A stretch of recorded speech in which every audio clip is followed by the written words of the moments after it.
Čaute lidi, tady je Opička Mario a dneska tu musí být zase Luigi, protože Mario je pořád nemocnej. Se divím, že se ještě neuzdravil, když je to super Mario. No to je jedno, kde je ten Luigi?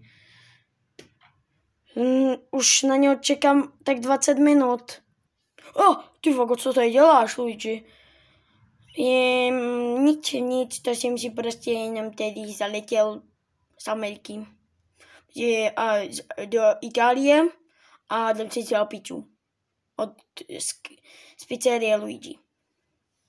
Dobře, a dívej, co máš za sebou. Co mám za sebou? Jej, domane.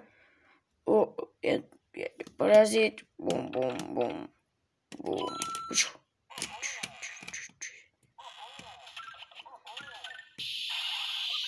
Jejda, co se stalo? To hoří? To je jedno. Jdeme. Au.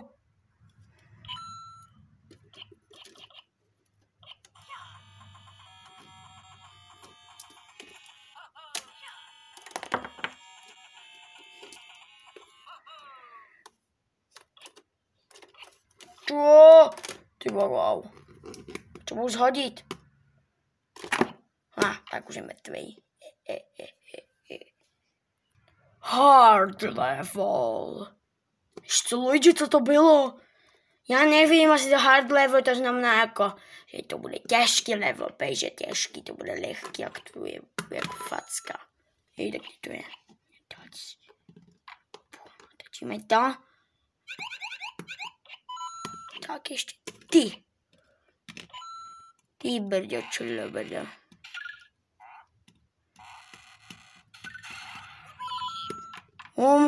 Ještě ty pojď otočit. Tak, a je to hotový. A už to celé zmizelo. Aj s Luigim, chudák Luigi. Pomoc, já jsem uvězněný někde, já nevím, v podzemí. Počkej. Mám tě, Luigi, tak jsi zachráněný.